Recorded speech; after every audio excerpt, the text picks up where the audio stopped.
Salut les amis. Alors, si vous avez vu les dernières vidéos que j'ai fait sur l'Alfa Romeo Giulietta, la toute dernière vidéo, c'était sur le démontage et le nettoyage de la vanne EGR. Voilà. Par rapport à ce que j'avais un témoin moteur et en la passant à la valise, ça me disait, ça me donnait le code de P0487. Donc vanne EGR.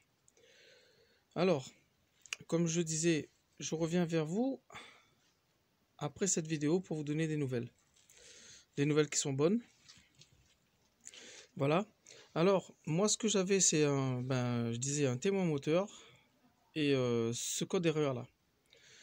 Sachant que la vanne EGR avait déjà été changée par un neuf, que vous pouviez même voir dans la vidéo. De toute façon, j'ai la facture et tout ça du mécano qui l'avait changé. Avant d'acheter la voiture, bien sûr, sinon je l'aurais fait moi-même. Voilà, bon bref. Alors, la vanne EGR avait été changée, mais le problème c'est que le mécano, en fait, il avait pas nettoyé la tubulure.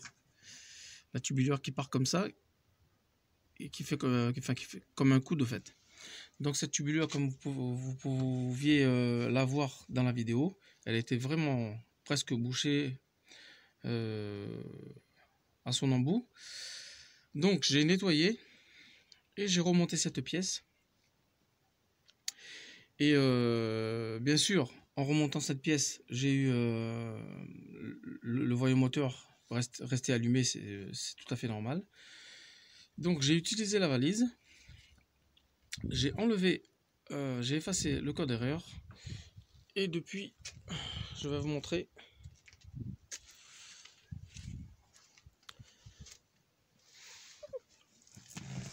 Je vais la démarrer. Et je vais même rouler, un bon moment.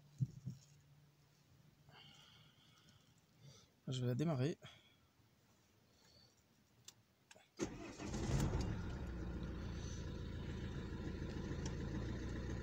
Vous voyez, j'ai quand même fait 30 km pour voir si le voyant il allait pas revenir, mais le voyant ne revient plus. Et même comment vous dire, le bouton DNA au fait fonctionne parfaitement. Voilà, tout simplement. Donc les amis, si vous changez la vanne EGR, il faut impérativement nettoyer cette tubulure. Voilà, parce que si vous ne nettoyez pas cette tubulure, automatiquement vous allez avoir tôt ou tard un voyant moteur d'allumé. Voilà, donc c'était pour, voilà, je suis revenu vers vous pour vous donner des nouvelles qui sont pour moi correctes. Voilà, grâce au nettoyage de cette tubulure. Alors maintenant, je ne vais pas m'arrêter là. Ce que je vais faire, les amis, dans la prochaine vidéo, je vais faire une petite vidéo quand même pour vous. Je vais démonter quand même la partie, comment on appelle ça, du boîtier papillon qui se trouve ici. Voilà, voir aussi si c'est pas encrassé, parce que vous faites c'est en contact avec l'admission, et la tubulure de la vanne vient se pointer à l'extrémité du boîtier, à côté du boîtier papillon, de l'autre côté.